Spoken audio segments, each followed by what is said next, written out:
আসসালামু আলাইকুম সবাইকে। আমি কবিতা ইয়াসমিন। পিএইচপি লেসনারের নতুন ভিডিও সিরিজে আমি আপনাদের সবাইকে স্বাগতম জানাচ্ছি।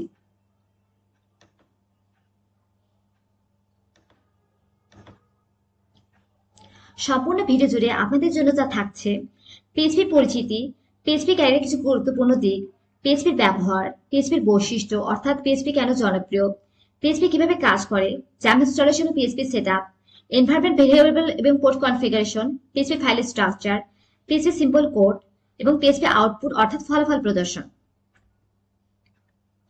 দয়া করে ভিডিওর কোনো অংশ স্কিপ করবেন না, ভিডিওটি মনোযোগ সহকারে শেষ পর্যন্ত দেখুন। বাংলাদেশে পিএইচপি ওয়ার্ডপ্রেস ডেভেলপার হিসেবে ক্যারিয়ার গড়ার জন্য রয়েছে বেশ কিছু ভালো সুযোগ।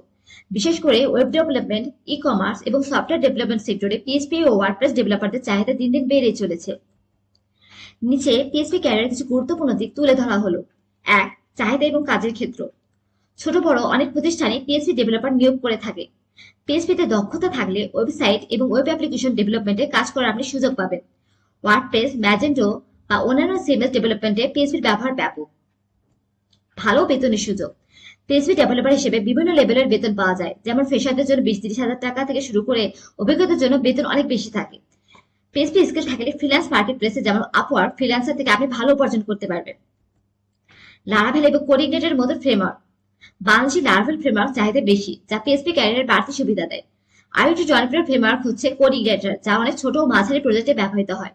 ওয়ার্ডপ্রেস মূলত পিএইচপি ভাষায় তৈরি একটি কন্টেন্ট ম্যানেজমেন্ট সিস্টেম। এটি পিএইচপি এবং মাইস্কিল ডেটাবেজের উপর ভিত্তি করে কাজ করে। এছাড়াও রয়েছে কারিগরি দক্ষতা বাড়ানোর সুযোগ। ভবিষ্যৎ ক্যারিয়ারের বিকাশ। পিএইচপি ডেভেলপার থেকে আপনি ফুল স্ট্যাক ডেভেলপার হতে পারবেন। টিম লিড বা প্রজেক্ট ম্যানেজমেন্ট পজিশনে আপনি যেতে পারবেন। পিএইচপি ডেভেলপার হিসেবে বাংলাদেশের কাজের সুযোগ ভালো করে, বিশেষ করে যদি ল্যারাভেল বা এপিআই ডেভেলপমেন্টে আপনি দক্ষ হন। পরবর্তী অংশে আমরা শুধু পিএইচপি এবং কেন বেশিরভাগ মানুষ এটি শেখে সে সম্পর্কে আলোচনা করব। এতক্ষণ সঙ্গে থাকার জন্য ধন্যবাদ।